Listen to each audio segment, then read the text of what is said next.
नमः शिवाय।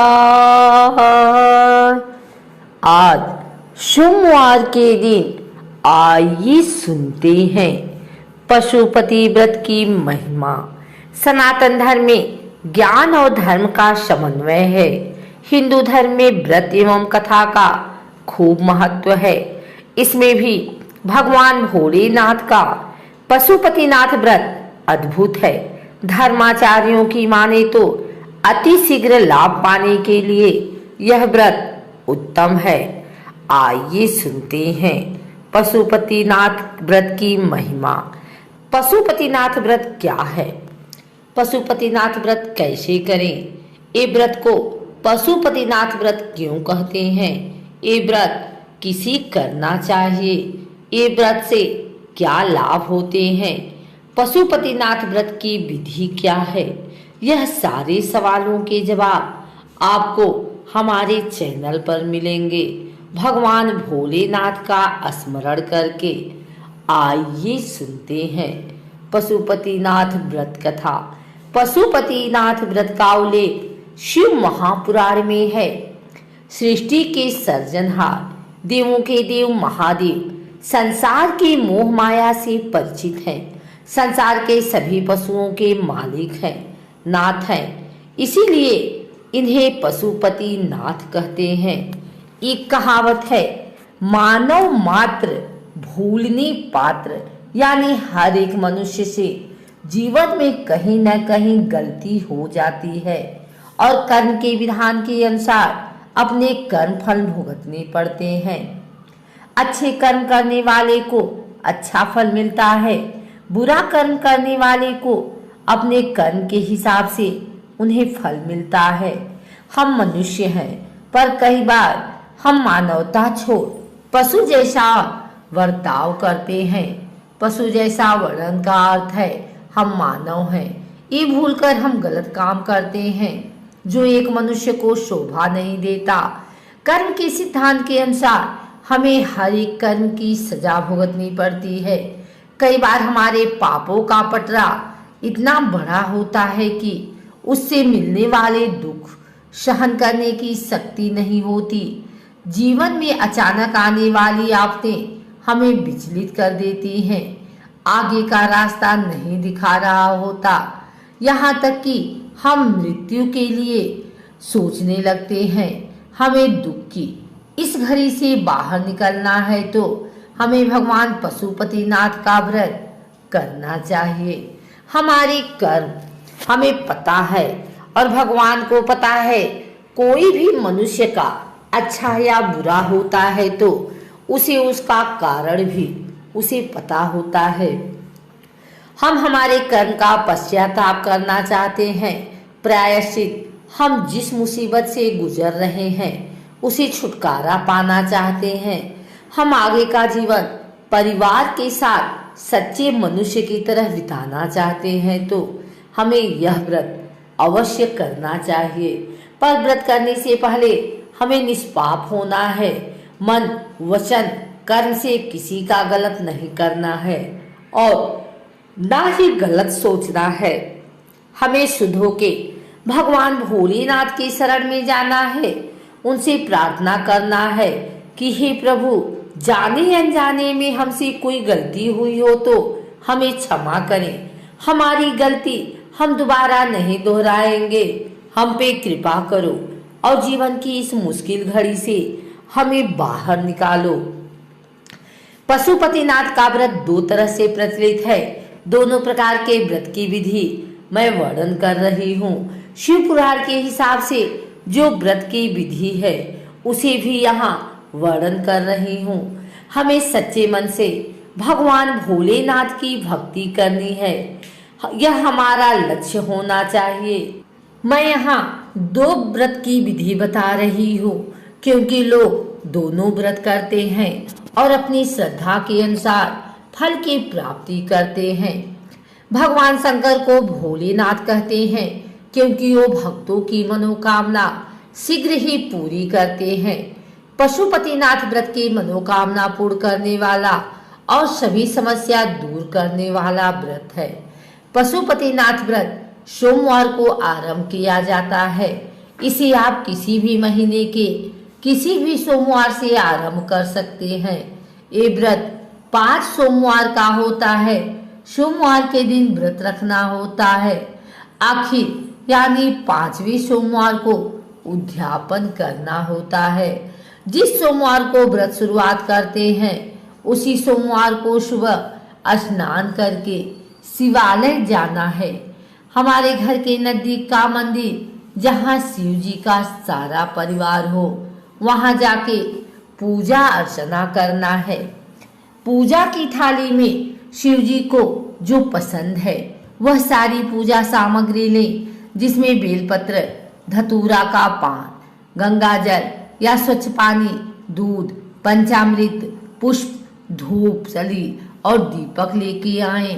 पूर्ण भक्ति भाव से पूजन अर्चन करें। अपनी समस्या दूर करने हेतु आप यह व्रत कर रहे हैं। ये मैंने ही मन भगवान को कहा है और भगवान पशुपतिनाथ का स्मरण करते समय हो तो ओम नमः शिवाय का जाप करें, ध्यान करें। शाम को फिर एक बार स्नान करके शिव जी के मंदिर जाना है। पूजा की थाली में 6 दीपक लेके जाएं, 5 वहीं पर मंदिर में जलाएं और छठा दीपक अपने घर लाना है। छठी दीपक को घर के प्रवेश द्वार में ही दाहिनी बाजू में रखकर उसे प्रज्वलित करें। शाम को मंदिर में प्रसाद लेके जाना है। प्रसाद में कोई भी मिठाई बना सकते हैं। इसमें चूरमा के लड्डू, सिरा, खीर, कोई भी मिठाई ला सकते हैं। प्रसाद का 3 हिस्सा करना है। 2 हिस्सा मंदिर में भगवान को अर्पित करना है। 1 हिस्सा का प्रसाद घर वापस लाना है। घर के सभी सदस्य में बांटना है। खुद भी ग्रहण करना है। व्रत के समय पूरे दिन नमक नहीं खाना है। दिन में फलाहार कर सकते हैं। शाम की पूजा के बाद रात का खाना खा सकते हैं। ये व्रत 5 सोमवार तक करना है। प्रति सोमवार इस प्रकार भगवान भोलेनाथ की आराधना करनी है। कलयुग में अति शीघ्र फल देने वाला पशुपतिनाथ का ये व्रत का उल्लेख पुराणों में विदित है। पुराणों में श्रद्धा और भक्ति भाव से भोलेनाथ का ये व्रत किया जाता है। अवश्य फल की प्राप्ति होती है। पशुपतिनाथ व्रत कोई भी स्त्री और पुरुष कर सकता है। ये व्रत खंडित किए बगैर लगातार 5 सोमवार करना चाहिए। स्त्री अपने मासिक धर्म के दौरान परिवार के कोई स्नेही स्वजन से पूजन करा सकती है। यदि किसी कारणवश व्रत के दिन पूजन शक्य नहीं है तो व्रत जरूर करें। 5वें सोमवार को इस व्रत का उद्यापन करना है। उद्यापन के दिन भी व्रत करके भगवान भोलेनाथ का पूजन करना है। उस दिन नमः शिवाय का जाप करके 108 बेलपत्र चढ़ाएं, 1 श्रीफल लें और उस पे 7 बार मौली लपेटें। श्रीफल शिव जी को चढ़ाएं। भोग में मिठाई के साथ ऋतु फल का भी भोग लगाएं। मंदिर में ब्राह्मण को दक्षिणा प्रदान करें। 1 समय का कच्चा खाना देना है और जो भी अपनी शक्ति के अनुसार दे सकते हैं प्रदान करें। मनुष्य पूर्ण श्रद्धा और भक्ति से ये व्रत करता है तो उसे अवश्य लाभ होता है। दाम्पत्य जीवन में कोई मुसीबत है, दाम्पत्य जीवन ठीक नहीं चल रहा है, नौकरी की समस्या है, अपने काम से परेशान है, पढ़ाई ठीक नहीं हो रही है, मुश्किलों का सामना करना पड़ता है, जीवन में अचानक कोई बड़ी समस्या आ गई है, उसे दूर करना है, विवाह का योग नहीं बनता है तो यह व्रत जरूर करना चाहिए। निसंतान वैवाहिक जोड़े को संतान प्राप्ति के हेतु ये करना चाहिए।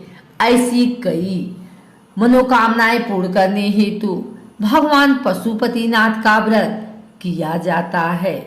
आप ये व्रत लगातार कर सकते हैं, यानी कि ये व्रत 1, 3, 6, 12 दिन तक कर सकते हैं। एक कई महीनों या साल तक भी कर सकते हैं। ये व्रत शिवालय यानी भगवान शिव के मंदिर में करना चाहिए। भगवान शिव की पूजा सुबह में भी करनी चाहिए और प्रदोष काल में भी करना चाहिए। भगवान शिव के प्रिय वस्तु से पूजन करना है। भगवान पशुपतिनाथ 5 मुखी हैं, इसीलिए हमें हर एक रूप के लिए एक दीपक प्रज्वलित करना है। सुबह और शाम 5-5 दीपक जलाएं। भगवान पशुपतिनाथ को जो भी अर्पित करें वे 5 बार करें। भगवान पशुपतिनाथ के 5 मुख हैं। हम शिवलिंग की पूजा करते हैं, पर हमें अंतर मन से ध्यान करना है कि पंचमुखी भगवान हमारे सामने हैं, हम उनकी आराधना कर रहे हैं। व्रत करने वाले को हो सके तो श्वेत वस्त्र धारण करना चाहिए। भगवान को जो अर्पित करेंगे वो भी श्वेत वस्त्र ही अर्पित करेंगे। सुबह के पूजन में आप फलों का भोग लगाएं और शाम मिठाई का भोग लगाएं। व्रत के समय से फलाहार करना है। शाम को पूजन के बाद मीठा और सात्विक भोजन कर सकते हैं। घी से बना हुआ मीठा भोजन ग्रहण कर सकते हैं। व्रत संपूर्ण पवित्रता से होना चाहिए। इस समय अशुद्ध जगह में नहीं जाना चाहिए। सूतक वाला घर या मासिक धर्म वाली महिला के अंतर बनाए रखें। हमें काम, क्रोध, लोभ, मोह से दूर रहना चाहिए। किसी की निंदा नहीं करनी चाहिए, नहीं किसी की निंदा सुननी चाहिए। किसी भी व्रत की तरह इसमें भी ब्रह्मचर्य का पालन करें।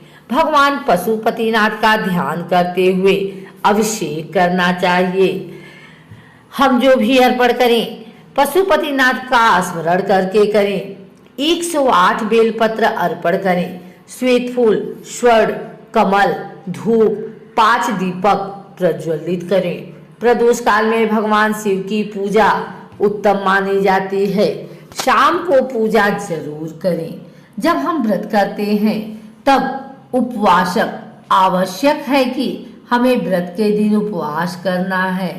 हम जो चीजें उपवास के दिन खा सकते हैं वह हम पशुपतिनाथ का व्रत कर सकते हैं। हमारे ऋषि मुनियों ने हमें उपवास के दिन फलाहार करने को कहा है।